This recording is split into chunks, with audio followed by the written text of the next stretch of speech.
Hi, my name is David Mannock, and in this video clip, I want to share with you from my background in psychology, since I have a dual background, one in theology, where I was taught in graduate school the science of interpretation of the sacred text, and then in psychology, where I did my PhD, and there I learned how to interpret the subjective walking text. So each person is a walking book, as it were. And then, having spent years at graduate school teaching future therapists and counselors, I realized that I needed to create at least a model of counseling education, or as a counselor educator, with the responsibility of academically and clinically training future counselors and therapists, what stages do these students go through? And so I discerned four stages, and I titled that my quad model of counselor education.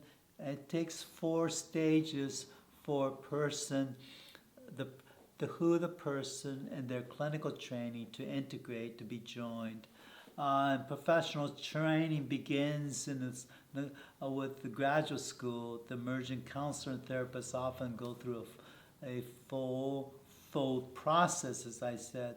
And my experience, anecdotally, is that a graduate student beginning with pre-graduate internship, where they're actually working with people, and postgraduate internship, where they're completing their internship hour so they can go and take their license exam and be licensed.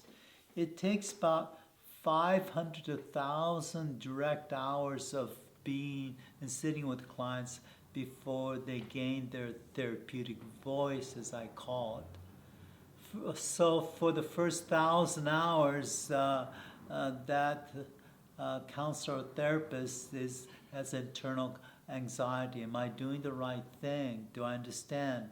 How do I apply the theory that I was taught? What's going on? I hope I don't make a mistake. All kinds of anxieties manifested somewhere in the hours and hours. The intern will go, huh, I know who I am. I know this room, therapy room, well enough. I don't understand everything, and I haven't mastered it all, but I feel oriented. That's when they get their therapeutic voice, as I call it. So, quad model, four stages. First, you got to learn the theory in counseling, and that's usually done academically. Learn the theory, that's first step. You simply learn the theory, and my counselor students are eager beavers. They're bright, shiny faces. They like sponge soak and everything I tell them.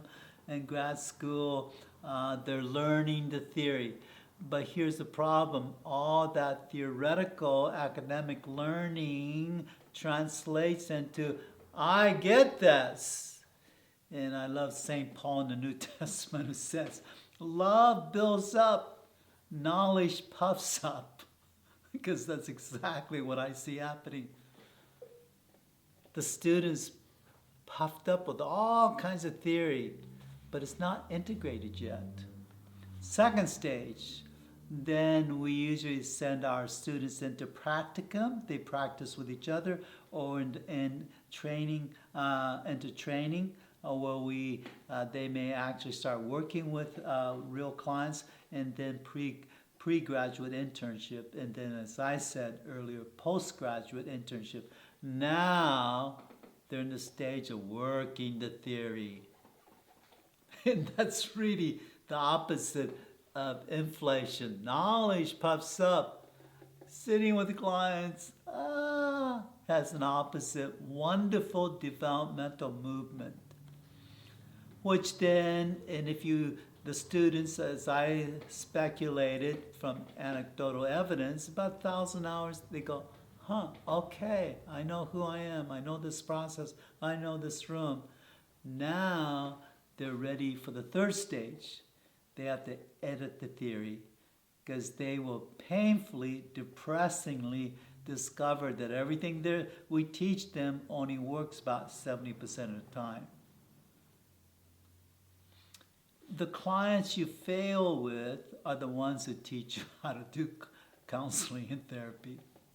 And the usual initial response of interns is, I must be doing something wrong. And there's enough truth to that.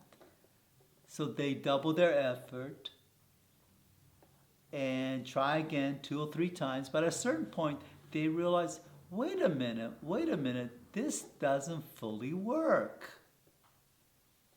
Okay, so you teach students concept of boundaries. They get all excited. They go in, try to do boundary work, and they get some successes. Then they start to get failures, and 30% failure rate, and which starts to depress them. But it's the 30% failure rate that will challenge them to ask basic phenomenological questions. Is there such things as boundaries? What is boundaries to begin with? And how does it really interact in the human frame and human experience? And then now they're ready for the third stage, edit the theory. What works, what doesn't, and start to really alter and edit the theory. Okay, and after you do that long enough, then for full integration to happen, where the science of counseling and the art of counseling, which is the clinical part, the practice of the science, in the person integrates, comes together in the final stage, which I call hybridize the theory. So you got to learn the theory, you got to practice the theory, then you start to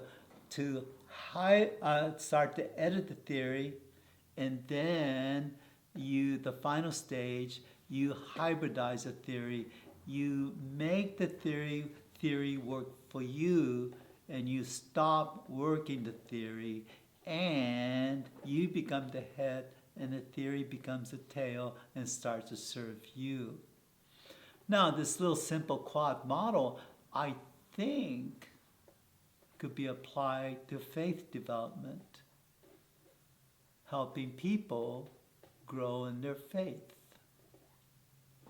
And I think it can also be applied to marital life. We start out with all kinds of theories about marriage. Then we get in the trenches. After the honeymoon, we get in the trenches and find out marriage is depressing.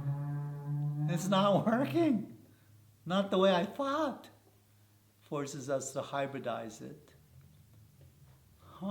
Forces us to edit it. What works? What doesn't work? What is marriage to begin with?